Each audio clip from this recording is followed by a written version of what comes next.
no insurance. The hours-long search continues for a gunman suspected of killing his ex-wife at Henry Ford Hospital in Detroit. Police are looking for 53-year-old Mario Green, last seen walking out the front door at the hospital. His car found abandoned and still no sight of him anywhere. Thank you for joining us. I'm Jessica Dupnack. And I'm Brandon Hudson. Fox News' Camille Amiri has been on the ground since the shooting happened. She joins us with the very latest. Camille, what have you learned? Yeah, I mean, this has been a very tense day for a lot of people. This all started around 9:55 this morning. I want you to take a look at the picture the police released of Mario Green, the surveillance image of him that they released very early on. Of course, we've got video, too, on the scene. What police have been telling us since the very beginning is that Mario Green, according to investigators, walked into Henry Ford Hospital, went into the basement, and shot his ex-wife. Now, this was considered an armed gunman situation. Police did not know if he was targeting other people. I apologize for the noise. Didn't know if other people were in danger, so they basically put the hospital on lockdown and searched every room, every nook and cranny, every closet, every floor, and determined pretty quickly on that he was no longer in the hospital. But then, of course, where was Mario Green? That was the million-dollar question. That is the million-dollar question the police are still asking. They've got boots on the ground all over Detroit and the metropolitan area, all points bulletin, looking for this man. He is described as wearing all black, a gold chain, a pinkish backpack that he was wearing. You saw that in the image. Now, we did get a chance to talk to people who were inside the hospital at the time. The man you're about to hear from, his wife, his girlfriend, I should say, had just given birth to their baby boy. Take a listen. I was just getting back from getting coffee. I was getting food because my girlfriend, she just had our son.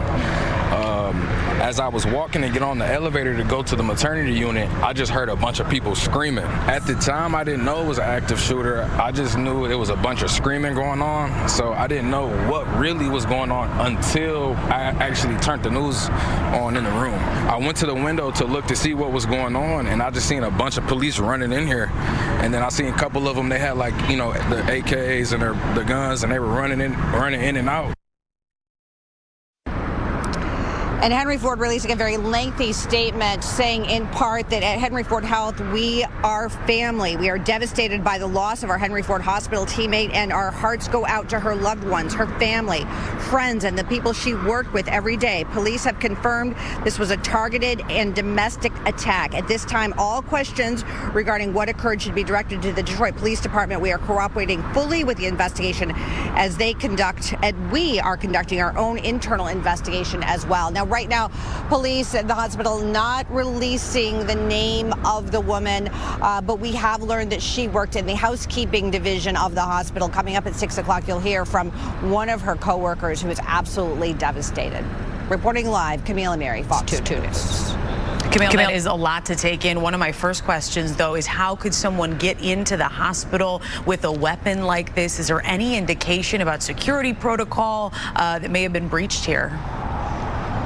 Yeah, and that's a really good question, Jessica, and it's one of the things that we ask. Of course, police are reviewing everything, but there is, and I hate to say this because we don't have this confirmed, but there is talk on the streets that maybe he actually worked here. Now, I don't know if that's for sure, but if that were the case, someone said that he would be able to scan himself into the basement because there's no way to go out in there unless you've got a scan card.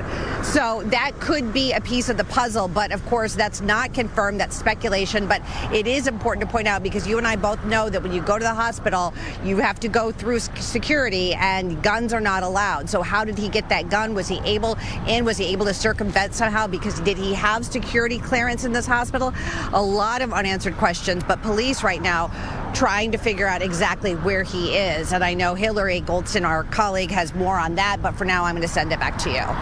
Yeah, I imagine hospital security extra tight this afternoon. Thanks so much, Camille. Yes. Our team coverage continuing now on Detroit's west side, where the suspect's car was found earlier this afternoon. Fox 2's Hillary Goldston has been chasing this story all across the city today and joins us with the latest. Hey, Hillary.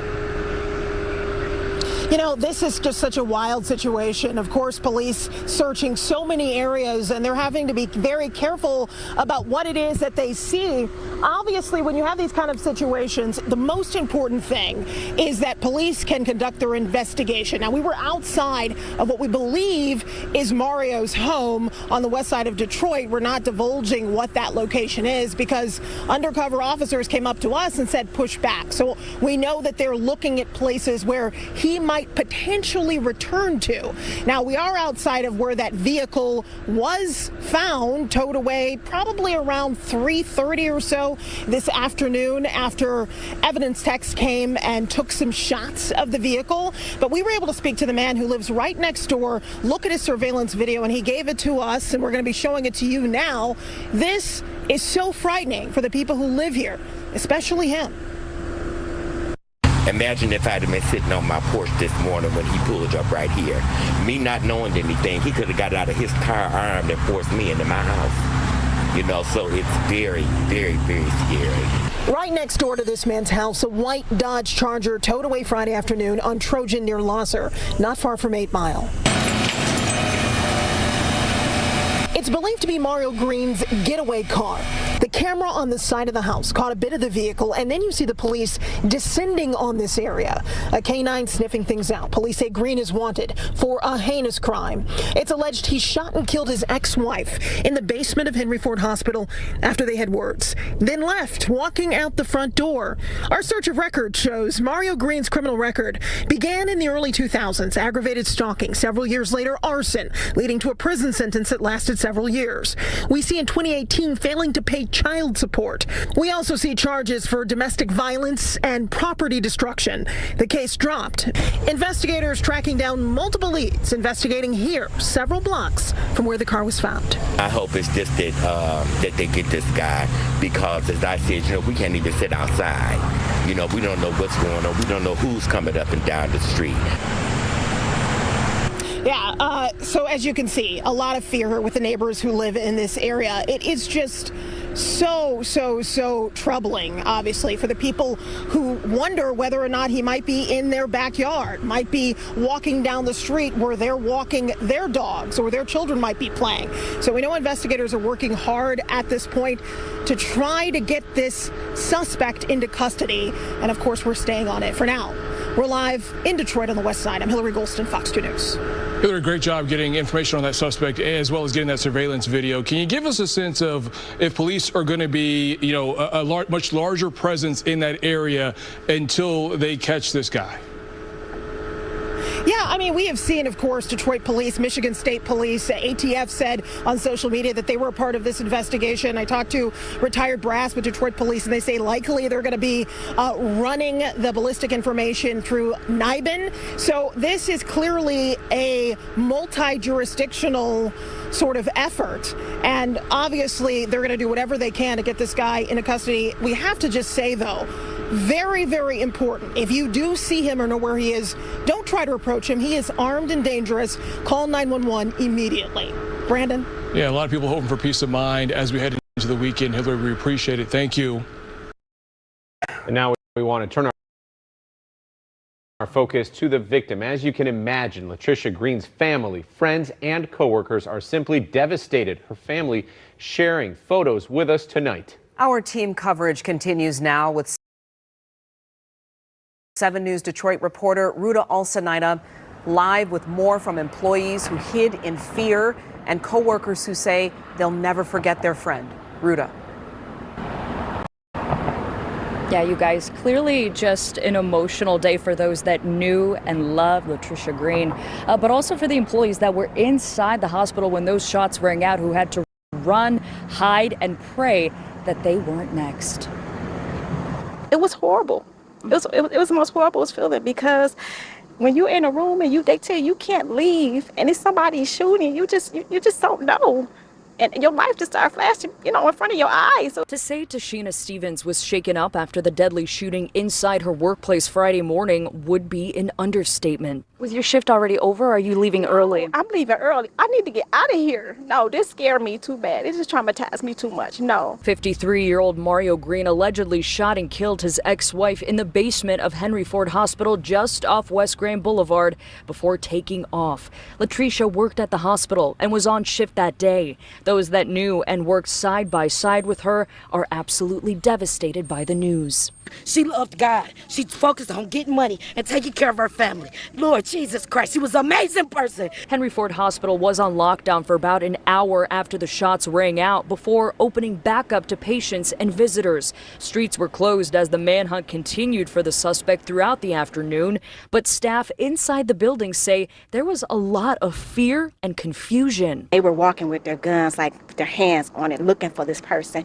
And we didn't know if he was still hiding something. We didn't know anything. The disbelief still there too, knowing a life was taken far too soon in such a violent way.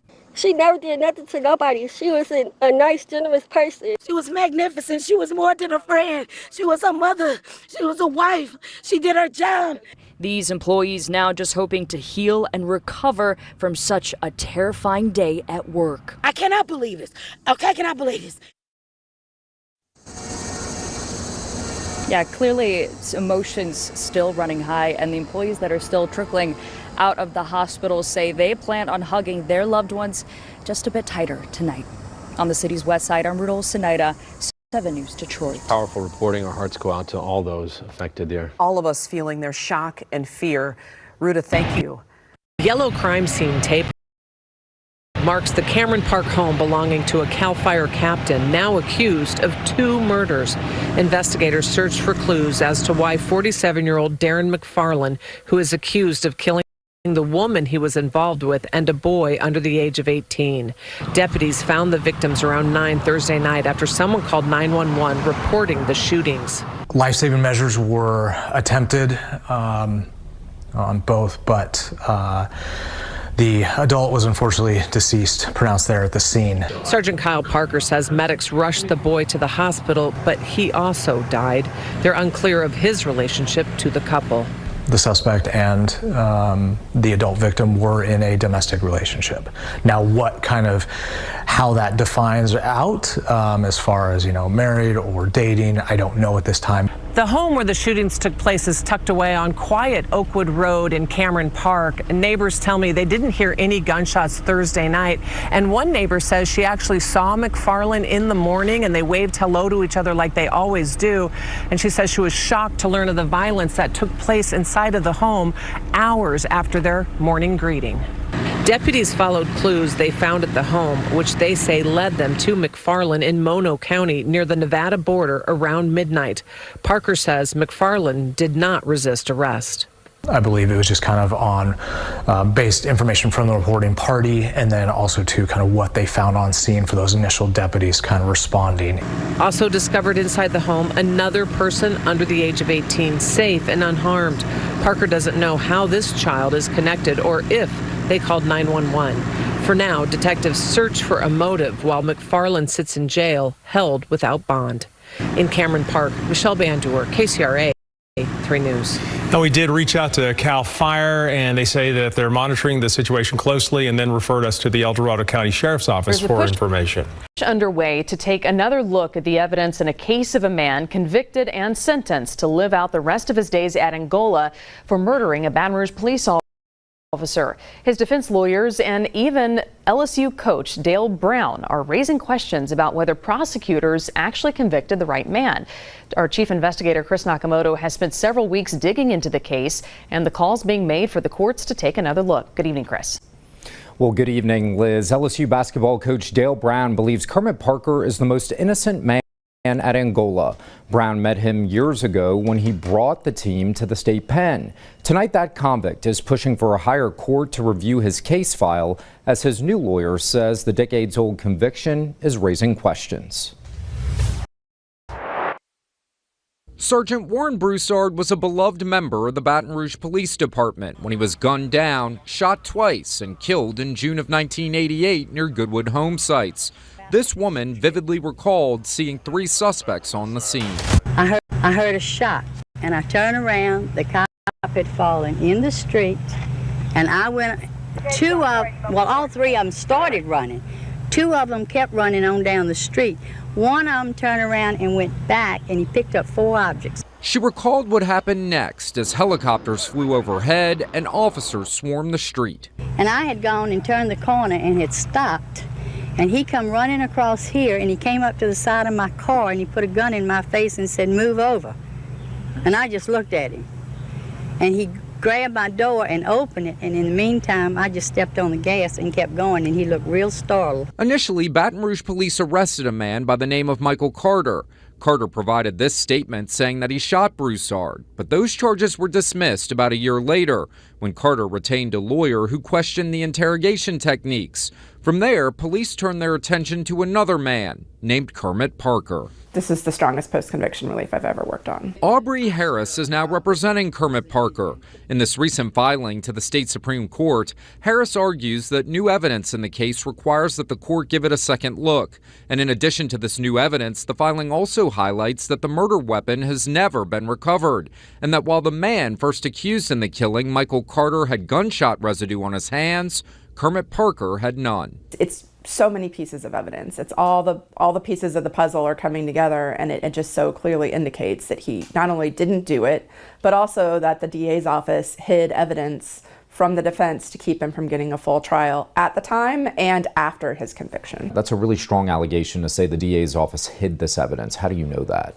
We have spoken to Mr. Mitchell. He had 2 lawyers at the time. Unfortunately, one is deceased, but Mr. Mitchell is a surviving attorney, and he doesn't recall that information being received. Mike Mitchell is a longtime public defender. He once represented Kermit Parker.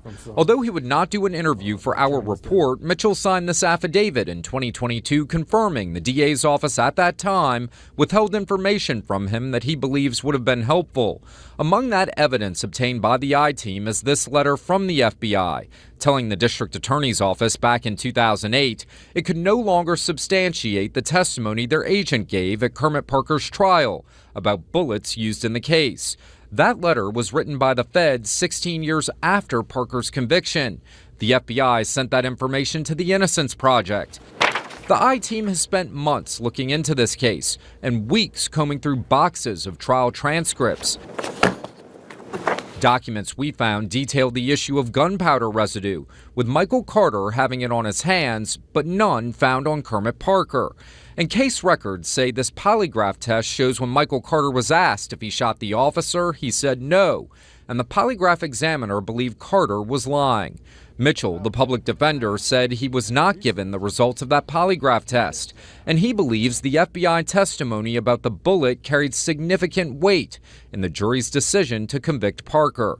Remember, the FBI years later said they could no longer stand behind their agent's testimony at trial. I've gotten 6 people out of prison that are now living productive lives, that were guilty, considered guilty, and our system is flawed. Dale, I don't want to. LSU basketball coach Dale Brown is known for his winning record on the hardwood. He coached the LSU Tigers for 25 years and is now one of Kermit Parker's biggest and most notable advocates. I'm with you today because I believe 100% he is not guilty. Coach Brown met Parker when he traveled to Angola with his team years ago. He now corresponds with him weekly and has believed in his innocence well before this new evidence came to light. I ache from it. It's painful. Brown felt compelled to talk to the WAFB team after Parker's most recent correspondence with him. We are in the 4th quarter, and I can't win without my coach on the sidelines, but in the game. What are your thoughts on that? First time he's ever asked me to ever do anything. I think the system should be different. As both Parker's defense lawyer and Coach Brown push for a judge to look at this new evidence, an appeals court has denied that request, not based on the facts of the potential new evidence, but instead saying too much time had passed.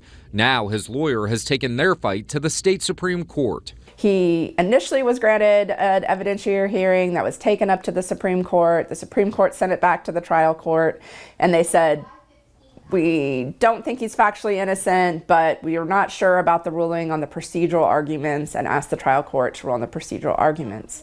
Then the trial court said, this is untimely, it's too old, too late, right? And so that's what we're taking up right now. We have absolutely the right person in jail for killing Sergeant Broussard. District Attorney Hiller Moore was not the DA at the time of Broussard's murder or Parker's trial, but says he consulted with the prosecutor and investigator and believes Parker belongs right where he is. This matter has been litigated over and over again.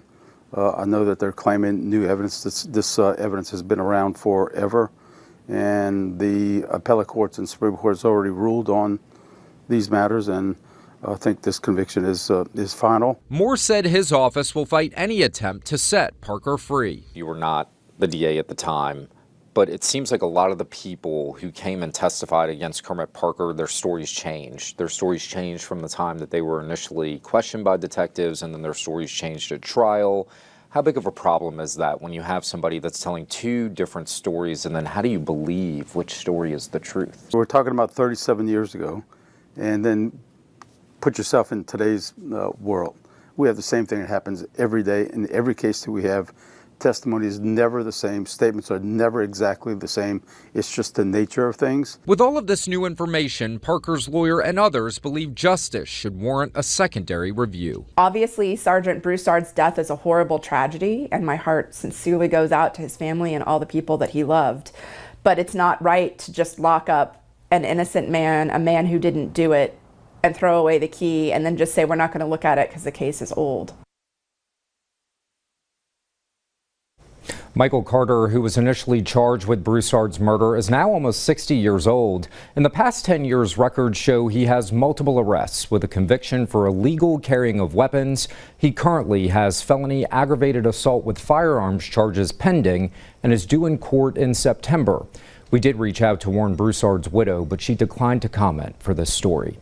For the WAFBI team, I'm Chris Nakamoto. Liz? 4 News starts now with a breaking news alert.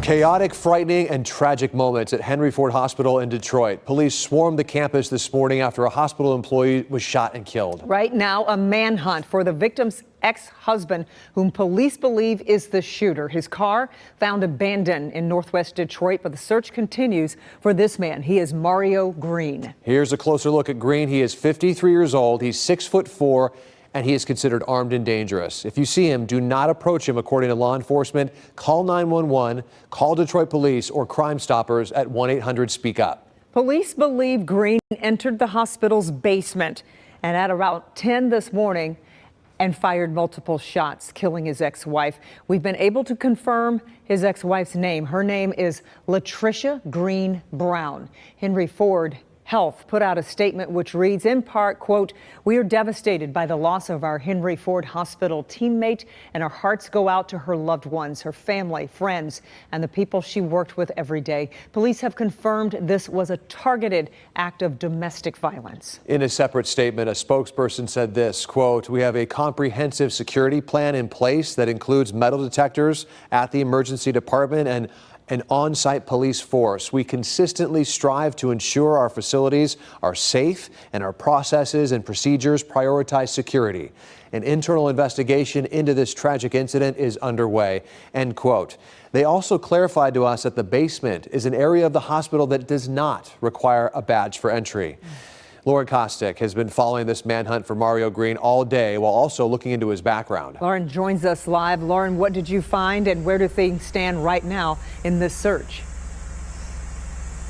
That's right, Kimberly and Ty. We did obtain court documents from his previous convictions, but I first want to start with the search for Mario Green. We've been out here, like you said, for hours today as police were searching the area, and this is the exact spot where they found his white Dodge Charger right across the street there, parked on the corner near the speed limit sign. This is off Losser, not far from 8 Mile. And it's still not clear why he chose this exact area to ditch his car, but tonight we are uncovering more about Green and his past. An all-out manhunt for 53-year-old Mario Green. Police locating his white 2011 Charger on Detroit's northwest side just hours after they say he shot and killed his ex-wife in the basement of Henry Ford Hospital. A neighbor next door saying his cameras captured Green running away. I look outside, I see police officers. They got my house surrounded. They out here with machine guns, shotguns, bulletproof vests. I'm like, okay, what did I do? Officers then went door to door talking to witnesses, checking for video. Also search dogs being used to see if they could pick up a scent, but no luck. And all day, investigators at Local 4 have been digging into Green's criminal history, uncovering multiple convictions dating back more than 20 years. First in 2001. That's when Green was charged with aggravated stalking. He pleaded guilty and was given 4 years of probation. Then in 2006, he was charged again, this time for arson, serving 6 years in prison. And most recently, he was on probation for failing to pay child support, which ended in June.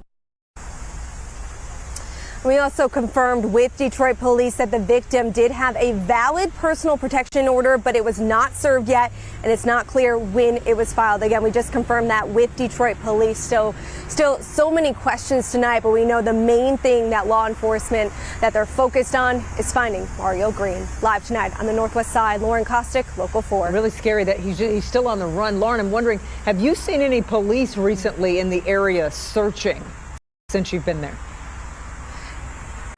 You know, Kimberly, we did get a tip a little bit ago about a large police presence over on 7 Mile, not far from where he ditched his car, but that scene quickly cleared. There was some SWAT there. The chopper was up in the air for a while, for hours during the day, but they have since left. So somewhat quiet right now, but as we know, that can change in an instant. Yeah, and we'll keep folks posted as we learn more information. Thank you so much. Yeah, we'll keep updating you on the latest information here on TV and on our website. Scan the QR code right there on your screen. That will take you to clickondetroit.com. As soon as we learn any new information in this case, the manhunt for Mario Green will bring that straight to you. Well, it is the final chapter in the murder of Oakland County Sheriff's Deputy Bradley Reckling. In June 2024, you may remember Deputy Reckling was tracking a stolen car in Detroit, and that's when he was shot and killed, leaving behind a wife and 4 children. Today, the judge sentenced Ramon DeBose to at least 30 years behind bars. Reckling's family says that's not enough.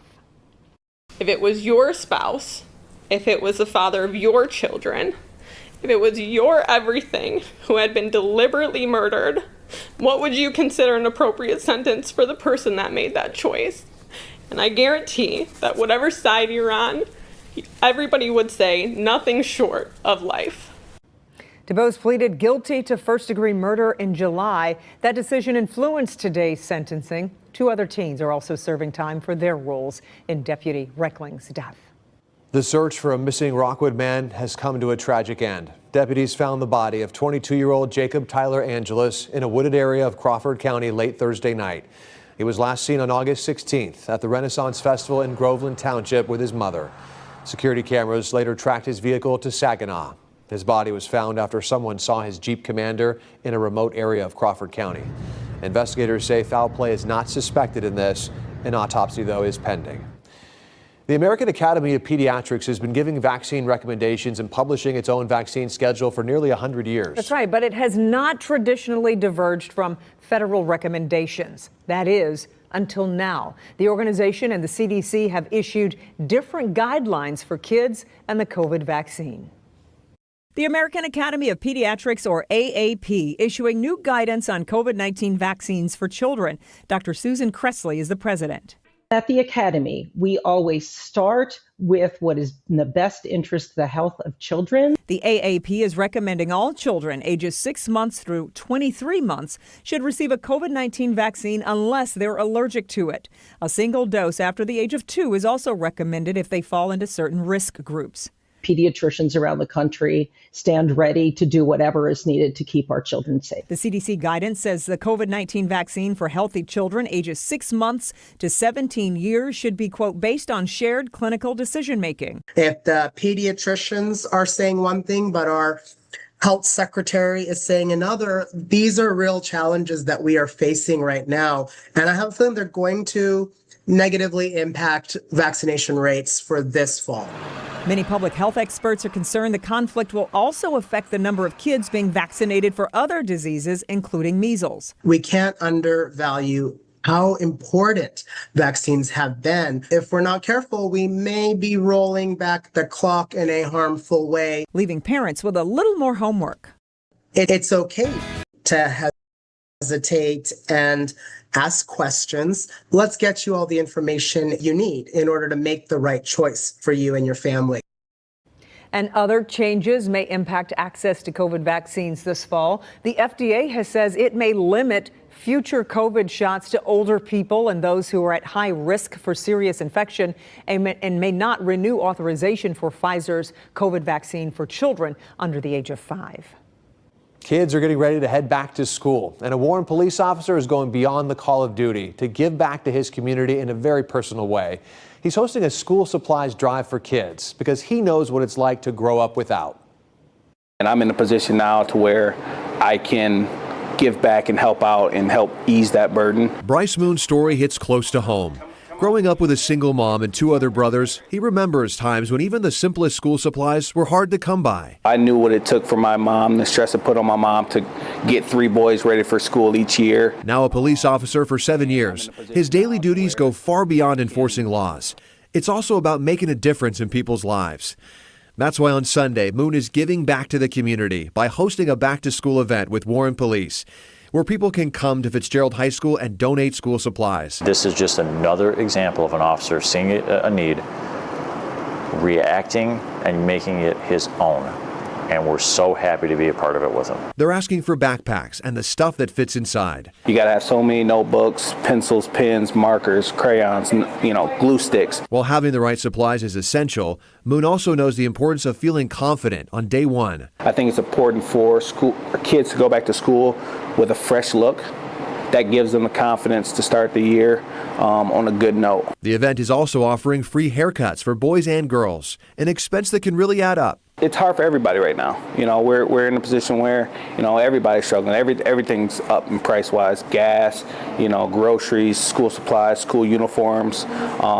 Don't be afraid to speak up. A powerful reminder that sometimes the biggest impact comes from those who truly understand the challenges. You're proud of them. We are. Everybody here is. When news about this made the station, you had a lot of people raise their hands and say, what can I do to help? In case you missed it, here's all the information. Operation Back to School is happening this Sunday from 2 to 6 p.m. at Fitzgerald High School in Warren. In addition to back to school essentials, the event will include an ice cream truck, a bounce house, and some face painting for the little kids. Also a drone demonstration and a police canine demonstration. A lot going on. It's going to be a great time.